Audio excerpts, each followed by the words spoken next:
Do number 5. Do number 5. Number 5. Number 5. Do number 5. Come on, come on, come on, come on. Come on. Oh, yes.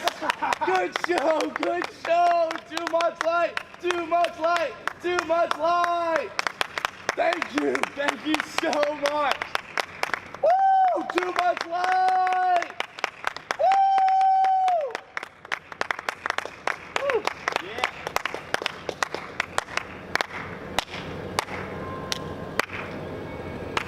No, I don't think we're...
This is a show called Nothing is Precious.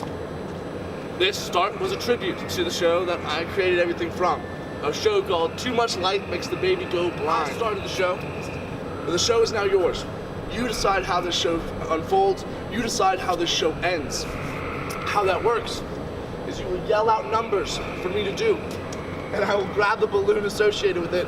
The show ends one of two ways. You can end the show whenever you want, by all yelling out 20 at the exact same time. If you do that, I will do the third scene and the show will end. Or, the other way is for this timer to hit 0.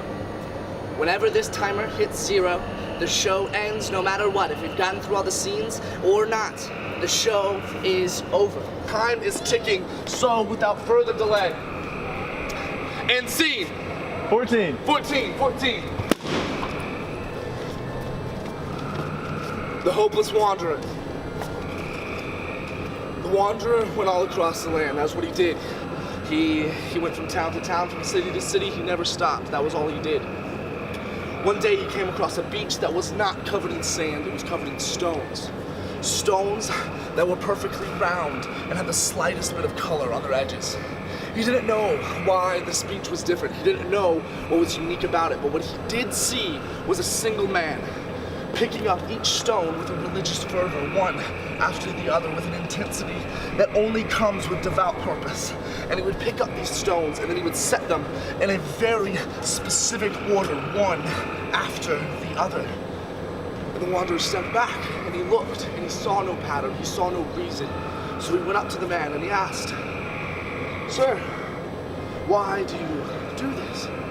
And the man, never stopping, not even once, said, "I have to.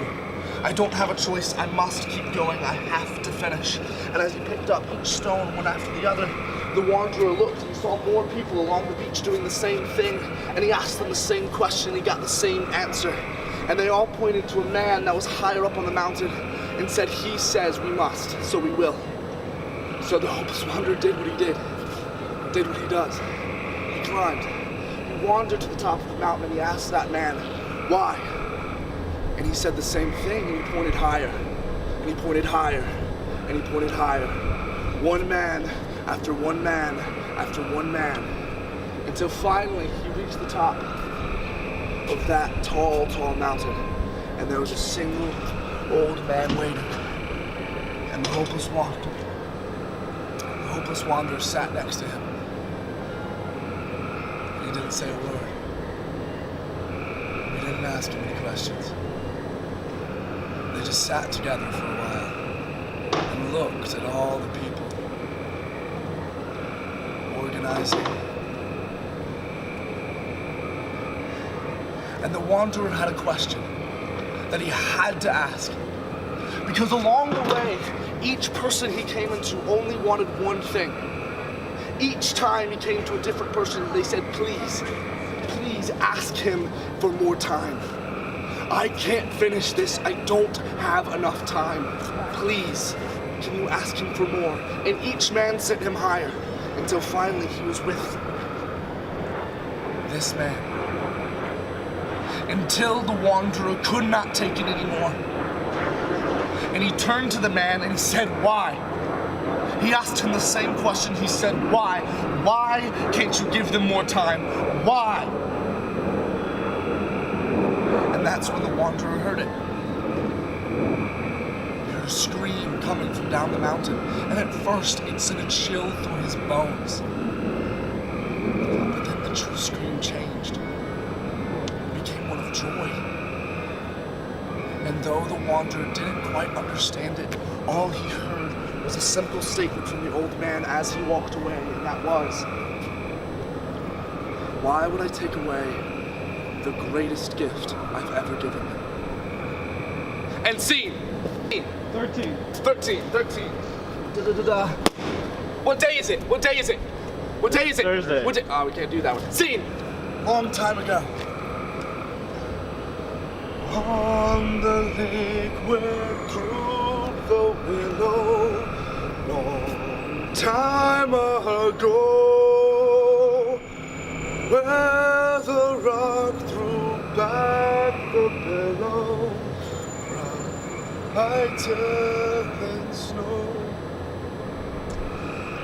dwelt a maid beloved and cherished by high and low, but with autumn leaves she perished long time ago. And scene. 10. Oh, silent night.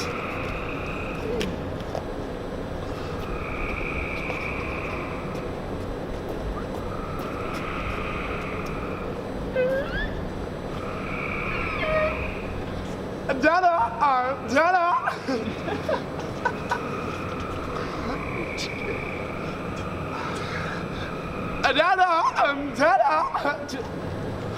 Oh, hello, Dada.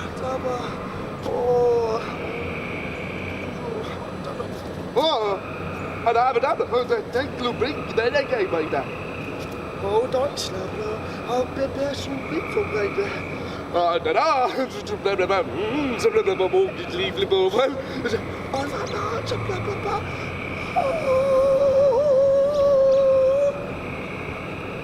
Oh, Jay, believe it. Oh, yeah.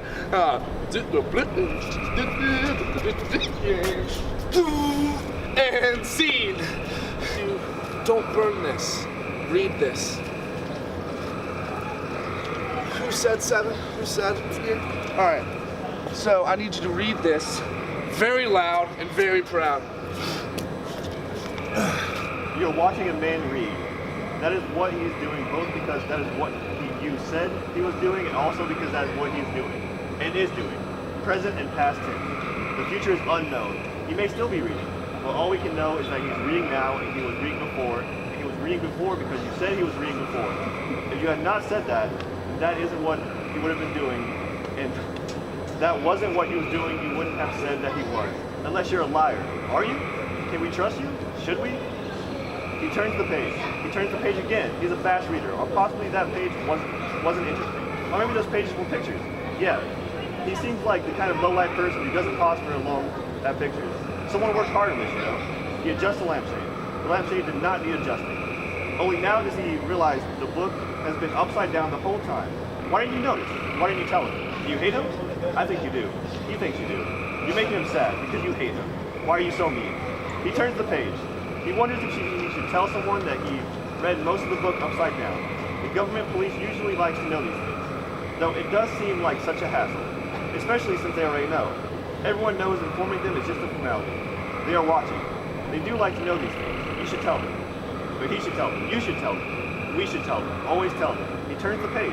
He turns the page again. He looks at the lampshade. It does not need adjusting. He knows you're watching. And scene. What? You're already caught up. And scene! You said 19, right? This is less of a scene and more of creating something precious. So you, for the rest of this, whenever you have a chance, whenever you want to, you can use these or you don't have to, but here are watercolors. This is your canvas now. Do whatever you want with it. You can just leave it blank.